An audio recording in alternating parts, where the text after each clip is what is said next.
Hello everyone. आज निघालो होतो आम्ही खाटूश्याम महाराजांच्या दर्शनासाठी, कारण आज आहे एकादशी आणि एकादशीच्या दिवशी खाटूश्याम महाराजांचे दर्शन तर झालेच पाहिजे.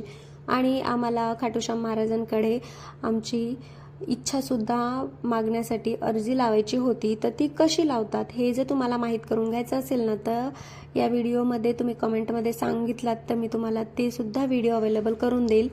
आणि आज इथं खूप गर्दी होती, पण तरीही एवढ्या गर्दीत आम्ही सगळेजण लागून आम्ही छान असं दर्शन करून घेतलं आणि आम्ही तिथं नारळसुद्धा बांधलं. बरं, आता हे पुढं सांगतेच की नारळ कशासाठी बांधतात आणि कसं बांधतात, ठीक आहे. पण त्याआधी आपण खाटूश्यामजी महाराजांबद्दल थोडासा इतिहास जाणून घेऊया.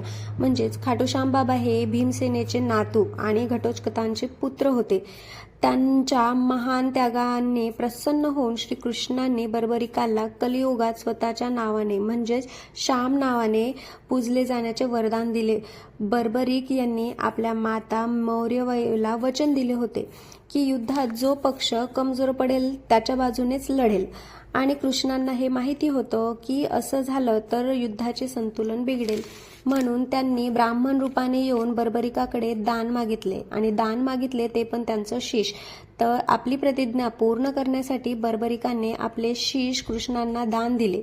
या सर्वोच्च बलिदानावर प्रसन्न होऊन कृष्णाने त्यांना कलियुगात श्याम म्हणून ओळखले जाण्याचे आणि हारलेल्यांना आधार देणारे म्हणजेच हारे का सहारा होण्याचे वरदान दिले. म्हणूनच आपण श्यामबाबांकडे निस्वार्थ भावनेने जे काही मागितो तर ते श्यामबाबा आपल्याला निराश करणार नाहीत. जय श्रीश्याम.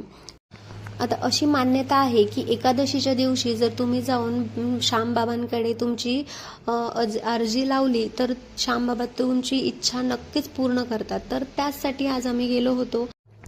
पण आम्हाला ना माहिती नव्हतं की इतकी जास्त गर्दी असेल. पण गर्दी जरी असेल ना तर खरंच खूप छान आणि प्रसन्न वाटलं. मंदिरात दर्शन सुद्धा इतकं छान पद्धतीनं झालं ना आमचं.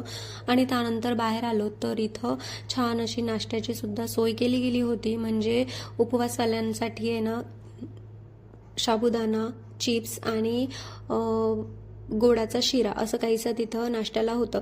आता आम्हाला तरी बाकी काही चालणार नव्हतं, कारण आज होता आमचा शुक्रवार. आम्हाला काही आंबट खायचं नव्हतं, तर आम्ही फक्त तो शिरा घेतला आणि तोच बाबांचा प्रसाद आम्ही मनोभावे ग्रहण केला. चला मग पुन्हा भेटूयात. जय श्रीश्याम.